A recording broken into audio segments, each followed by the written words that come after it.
Arachne, based on the myth retold by Olivia E. Coolidge. Background. According to Greek and Roman myths, Athena protected the Greek city of Athens. She was also the goddess of war and art. She was very skilled in fighting as well as in spinning and weaving. Arachne was a young girl who became famous throughout Greece. She was neither rich nor beautiful nor from a great city. She lived in an obscure little village, and her father was a humble dyer of wool. He was very good at what he did. He produced many shades and beautiful colors.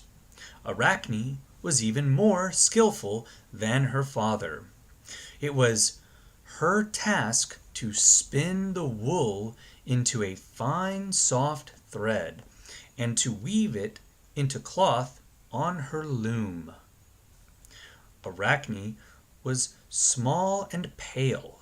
Her eyes were light and her hair was a dusty brown, yet she was quick and graceful. Her fingers went so fast that it was hard to follow their movements.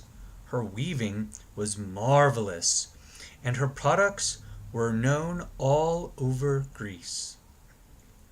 At last, Arachne's fame became so great that people came from far and wide to watch her weave. Even the graceful nymphs would steal in from stream or forest, watching in wonder as Arachne worked. Surely Athena must have taught her, people would murmur to one another. Who else could know the secret of such skill? Arachne was used to being wondered at, and she was very proud of her skill. Praise was all she lived for. But it displeased her that people should think anyone, even a goddess, could teach her anything. Therefore, when she heard them murmur, she would stop her work and turn round indignantly to say, "With my own 10 fingers I gained this skill. I practiced from early morning till night. As for Athena's weaving, how could there be finer cloth or more beautiful work than mine? If Athena herself were to compete with me, she would not win."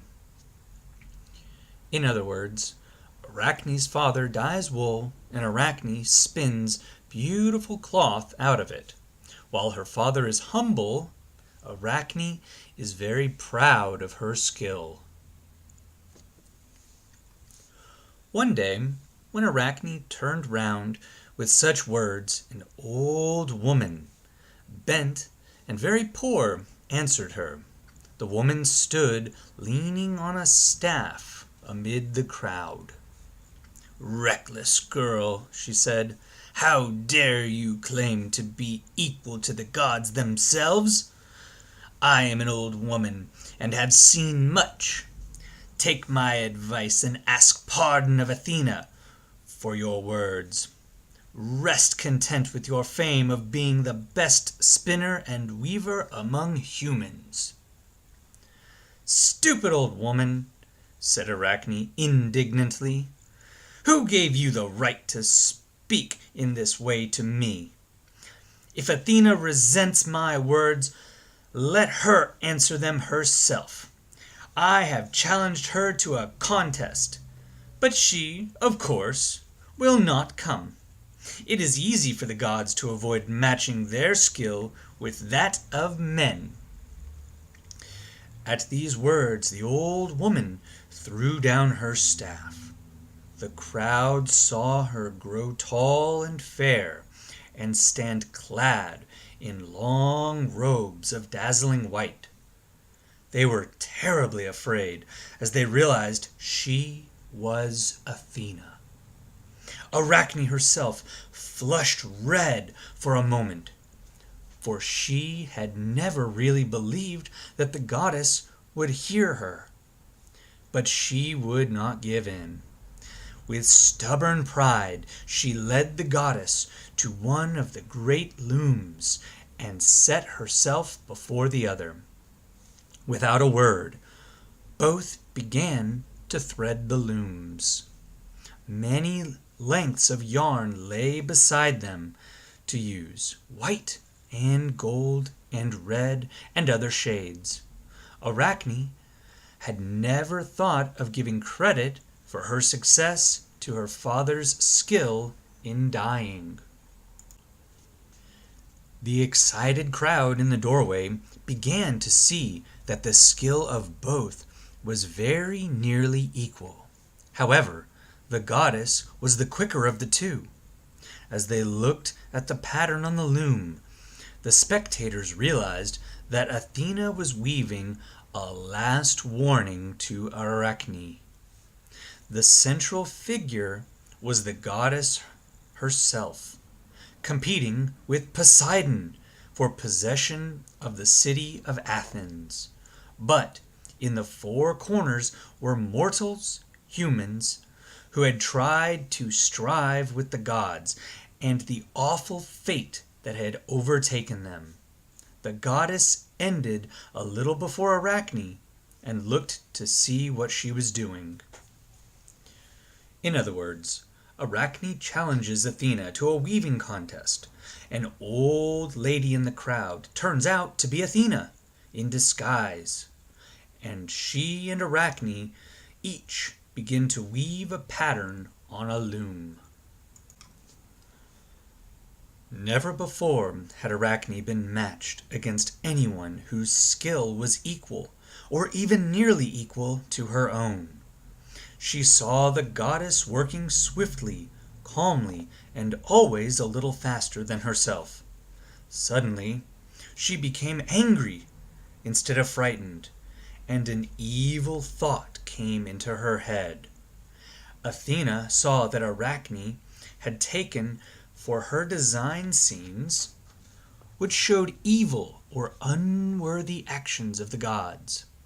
The pattern showed how the gods tricked people and appeared on earth in the form of poor and humble people. When the goddess saw this insult on Arachne's loom, she did not wait until the cloth was judged. Instead, she stepped forward angrily and tore Arachne's work across. Then she struck Arachne across the face.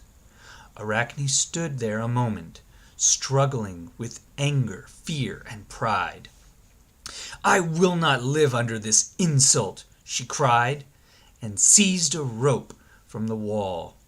She made a noose and would have hanged herself.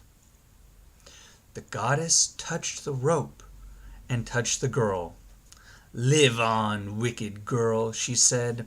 "Live on and spin, both you and all your offspring. When men look at you, they may remember that it is not wise to strive with Athena." At that, the body of Arachne shriveled up, and her legs grew tiny and thin. There, before the eyes of the crowd, hung a little dusty brown spider on a slender thread. All spiders descend from Arachne, and as the Greeks watched them spinning their thread wonderfully fine, they remembered the contest with Athena, and thought that it was not right for even the best of men to claim equality with the gods.